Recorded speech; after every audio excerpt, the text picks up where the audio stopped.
திமுக தற்போது ஆளும் கட்சியாக இருக்கக்கூடிய திமுகவை பொறுத்தவரை கிட்டத்தட்ட 75 ஆண்டுகள் இருக்கக்கூடிய ஒரு பவள விழா கண்ட கட்சியாக இருக்கிறது. 6 முறை ஆட்சி செய்திருக்கிறார்கள். அந்த கட்சியினுடைய சாதக பாதகங்கள் இந்த விஷயங்கள்லாம் கொண்டு வந்தாங்க சார். இது நல்ல விஷயம், நான் பயன்பெற்றேன், என் குடும்பம் பயன்பெற்று இருக்கு அப்படின்னு நீங்க சொல்லலாம்.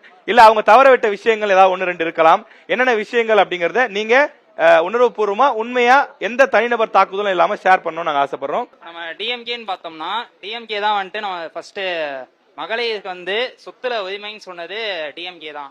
ஸோ அவங்க தான் ஃபர்ஸ்ட் பெண்களுக்கும் சம உரிமை கொடுத்து சொத்துல சமபங்கு கொடுத்து பெண்களும் சொத்தை அனுபவிக்கணும் அப்படின்னு சொன்னது டிஎம்கே தான். ஸோ அது இல்லாம இப்போ நம்ம வந்து பார்த்தோம்னா பெண்களுக்காக பஸ்ல ஃப்ரீயா விட்டது. இப்போ பஸ்ல ஃப்ரீயா விட்டதை வந்துட்டு எல்லாருமே எதுக்கு விட்டாங்க ஏன் விட்டாங்கன்னு பேசிட்டு இருக்காங்க. நம்மளாம் நிறைய பேர் வந்துட்டு பஸ்ல நம்ம போயதே கிடையாது. நம்ம பைக் வச்சிருக்கோம், வண்டி வச்சிருக்கோம், அதுல நம்ம போயிட்டு இருக்கோம். ஆனா பஸ்ல போயவங்கன்ட்ட நம்ம கேட்கணும் ஏன் பஸ்ல போയത് யூஸ்ஃபுல்லா இருக்கு.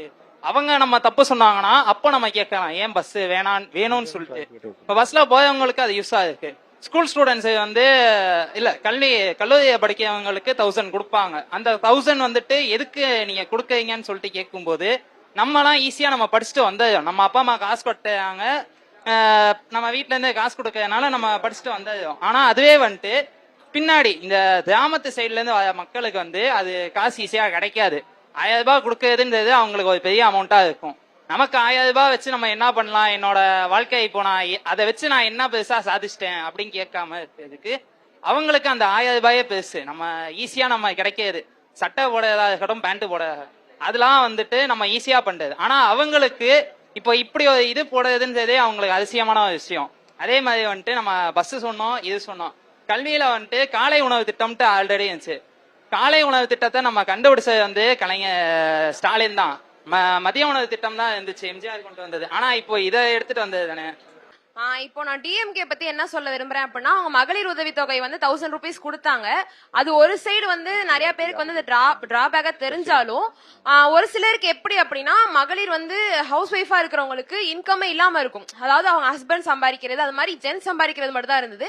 இது எப்படின்னா அவங்களுக்கு சுயமா ஒரு 1000 ரூபாய்னாவது அவங்க கையில அவங்க யூஸுக்குன்னு இருக்கிற மாதிரி ஒரு ஊக்கத்தொகையா வந்து எல்லாரும் பார்த்தாங்க. அதுக்காக நிறைய பேர் போராடினாங்க. ஆனா வந்து ஐயா சொல்றது எல்லாமே எனக்கு ஓகே, சொல்றது செய்யறாங்க, அது எல்லாருக்குமே கடைசி வரையும் போய் சேருதா அப்படின்றதுதான் சில இடத்துல கேள்விக்குறியா இருக்குது. இப்ப உதவித்தொகையுமே வந்துட்டு எக்ஸ்டெண்ட் பண்ணாங்க டேட்டு. ஆனா எக்ஸ்டெண்ட் பண்ண டேட் வந்து சரியான அதிகாரிகள் வந்து அதுக்கு ரெஸ்பாண்டா இல்ல. கேட்டதுக்கு வந்து டேட் இருக்கு, ஆனா வந்து இப்ப அப்ளை பண்ண முடியாது அப்படி சொல்லிட்டாங்க. அந்த மாதிரி ஐயா சொல்ற எல்லா திட்டமுமே நல்லா இருக்கு, ஆனா கரெக்டா போய் சேருதா அப்படின்றதுதான் மேட்ரு. அது மாதிரி வந்து டீச்சர்ஸ் எல்லாருமே வந்து எப்போதுமே டிஎம்கே அப்படி சொல்லுவாங்க. டீச்சர்ஸோட இதுலயுமே வந்துட்டு ஒரு சில டிராபேக்ஸ் இருந்து. என்னது அப்படின்னா, லாஸ்ட் இயர் என் ஃப்ரெண்டு தான் ஸ்கூல் படிக்கிறாங்க. எப்படின்னா வந்து அவங்களுக்கு பப்ளிக் எக்ஸாமே வந்துருச்சு, ரிட்டையர் ஆயிட்டாங்க பிசிக்ஸ் டீச்சர். அவங்களுக்கு திருப்பி வந்து அந்த இடத்த ரீப்ளேஸ் பண்ண ஒரு டீச்சர் போடல. கடைசி வரையும் போராடுறாங்க. அந்த பிள்ளைங்க என்ன பண்ணுவாங்க, மார்க் வந்ததுக்கு அப்புறம் போராட்டம்ன்றது அந்த படிப்புல தான் வந்து காமிப்பாங்க. அந்த மார்க் வந்து இவங்க இவ்வளவு மார்க் தான் சொல்லுவாங்களே தவிர டீச்சர்ஸ் அவங்களுக்கு இருந்தாங்க நடத்துன்னு கூட யாரும் தெரியாது. ஹெச்எம் வரை எல்லாருக்கிட்டையும் போய் கம்ப்ளைண்ட் பண்ணவும் பப்ளிக் எக்ஸாம் வரையுமே வந்துட்டு டீச்சர்ஸ் வந்து அலோகேட் பண்ணல. அவங்க எல்லாருமே வந்து யூடியூப் சேனல் பார்த்து தான் படிச்சாங்க. அந்த இடத்துல வந்து அந்த பிள்ளைங்களோட கோரிக்கையை நிறைவேற்ற யாருமே இல்ல. சோ அந்த இடத்துல அவங்க சொன்னது ஒரு பக்கம் கரெக்டா இருந்தாலும் ஒரு பக்கம் இந்த மாதிரியும் இருக்குது.